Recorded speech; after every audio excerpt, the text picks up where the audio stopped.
I found the following from my friends who are pastors and lay leaders of churches: Catholic, Orthodox, Protestant, charismatic, non-denominational, churches of all kinds and backgrounds.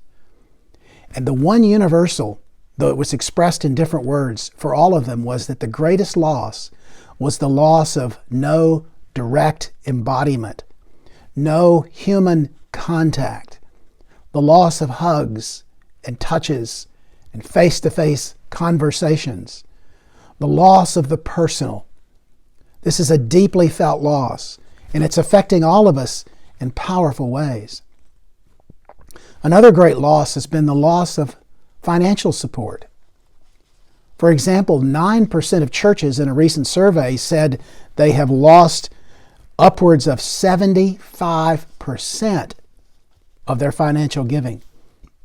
If that's true, then it doesn't take a genius to suggest that 1 in 10 churches in the next year or two will close. That's a faster closure than we're presently experiencing, which is already at a high rate. In fact, if you take these same numbers, another 56%, thus 65% total, have had a decrease in giving during these months, or 6 weeks. Only 27% say their giving is steady, while 8% say that their giving is up. For those in the worst category, the loss is 30 to 50% of their financial budget.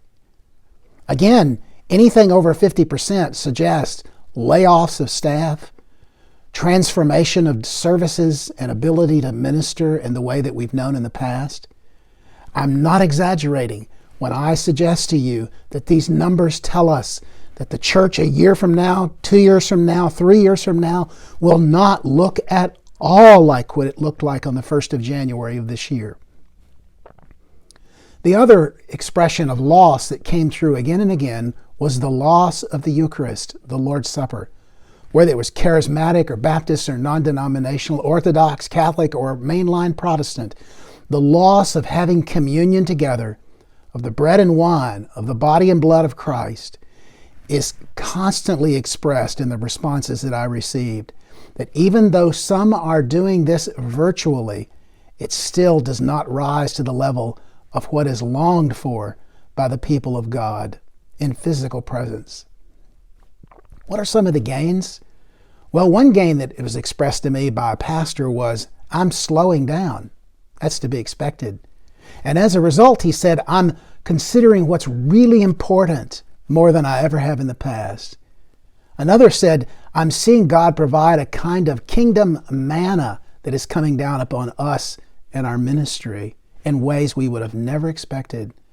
Still others say that friends and family who are far away, far distant, are now actually joining them through virtual means in their worship. They're hearing the teaching of the Word. They're experiencing the fellowship in some way that we're experiencing in our churches, even though they're far away. This includes missionaries around the world that are joining with churches in North America as they worship. That's a great plus.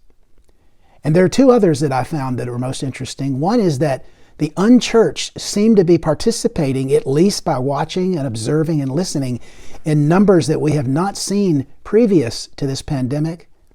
And one pastor said to me, and this is not a small church, it's a church of 200-300 people in Chicago. He said, our online viewership of what we do in worship has increased 3 times over what we actually have on Sunday when we're physically together.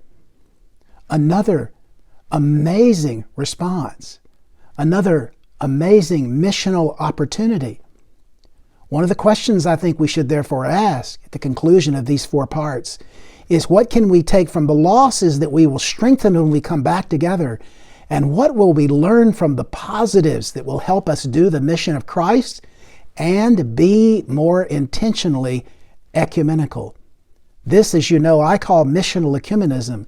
And I believe now is the time to see missional ecumenism expressed in whole new ways.